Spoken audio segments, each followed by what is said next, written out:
ये आकाशवाणी गोरखपुर है। अब रउआ सभे सुनने निगम से समाचार सुनी। लोकसभा चुनाव के 5वां फेरा बदे प्रचार अभियान आज संझा खत्म हो गईल।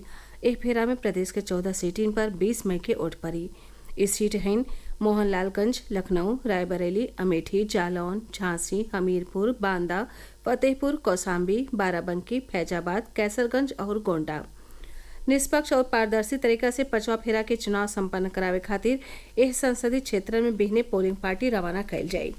एह फेरा का सीटिन पर प्रचार अभियान के आखिरी दिन ने सज्जो राजनीतिक दलन का स्टार प्रचारक रैली कैले और लोगिन से अपने पार्टी उम्मीदवार के पक्ष में वोट दिहले का अपील कैले।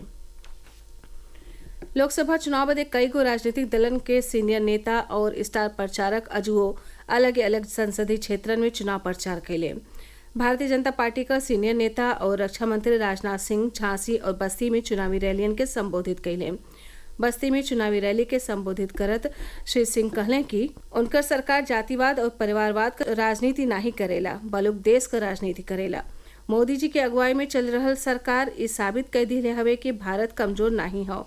सीनियर भाजपा नेता और गृह मंत्री अमित शाह ललितपुर और बांदा में चुनावी रैली के संबोधित कैले।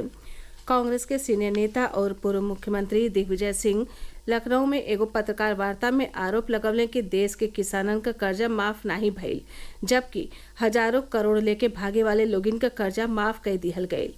कांग्रेस का स्टार प्रचारक प्रियंका गांधी और भाजपा का स्टार प्रचारक हेमा मालिनी रायबरेली में लोगिन से जनसंपर्क कई के वोट मांगलिन। सपा प्रमुख अखिलेश यादव इंडिया गठबंधन के सपा उम्मीदवार के पक्ष में बलरामपुर जिला में चुनावी सभा के संबोधित कैले। वहां के कहलें कि जो त गठबंधन का सरकार बनी त किसानन के पूरा कर्जा माफ कैल जाई और नौजवानन के नौकरी दिहल जाई। श्री यादव इहो कहले कि ई चुनाव संविधान के बचावे का चुनाव हो। वहां के अयोध्या में चुनावी जनसभा के संबोधित कैली। बसपा सुप्रीमो मायावती बस्ती में चुनावी रैली के दौरान कहलिन कि बहुजन समाज पार्टी अपने बलबूते चुनाव लड़ रहल हवे। कांग्रेस, सपा और भारतीय जनता पार्टी की ओर से कई गो पार्टियन का गठबंधन कई के चुनाव लड़ल जा रहल हवे।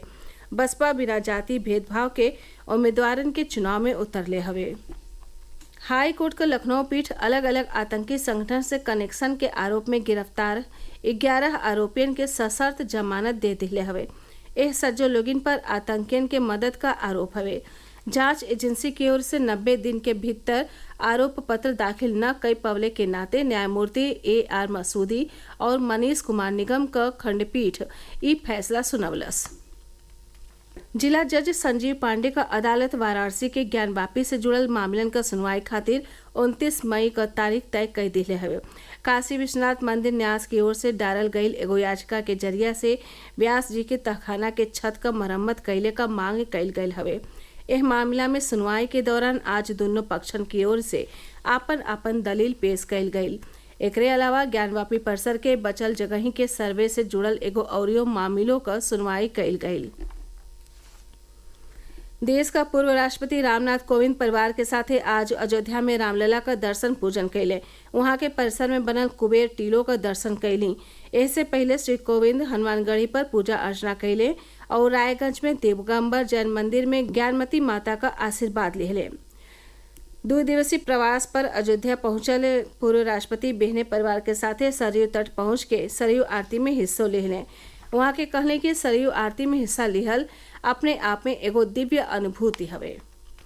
प्रदेश के कई गो जिलन में भीषण गर्मी और हीट वेव का प्रकोप कायम बा। एह बीच मौसम विभाग अगला 3 दिनन में हीट वेव जारी रहले का आगम जतवले हवे। मौसम वैज्ञानिक मोहम्मद दानिश बतवले कि पूर्वी उत्तर प्रदेश के गोरखपुर और लगे के जिलन में एह बीचे दिन का अधिकतम तापमान 44 डिग्री ले पहुंच सकेला। वहां के अगला 21 से लेके 23 मई के बीच पूर्वी उत्तर प्रदेश के कुछ जिलन में हल्काहे बरखों का अनेसा जतवले हवे। आज अंतर्राष्ट्रीय संग्रहालय दिवस हवे। विश्व के संग्रहालयन के रचनात्मक कोशिशन के एकजुट कैले और उनके गतिविधियन के बारे में वैश्विक जागरूकता बढ़ावे बदे एके हर साल 18 मई के मनावल जाला। एह बरिस अंतर्राष्ट्रीय संग्रहालय दिवस शिक्षा और अनुसंधान के लिए संग्रहालय थीम के साथे मनावल जा रहल हवे। एह कड़ी में आज कुशीनगर जिला के राजकीय बौद्ध संग्रहालय में वर्तमान समय में संग्रहालय का महत्व विषय पर संगोष्ठी का आयोजन कइल गईल। ये आयोजन राजकीय बौद्ध संग्रहालय कुशीनगर और बुद्ध PG कॉलेज के राष्ट्रीय सेवा योजना मिल के कैलस। एक साथ ही इस समाचार बुलेटिन पूरा भइल। नमस्कार।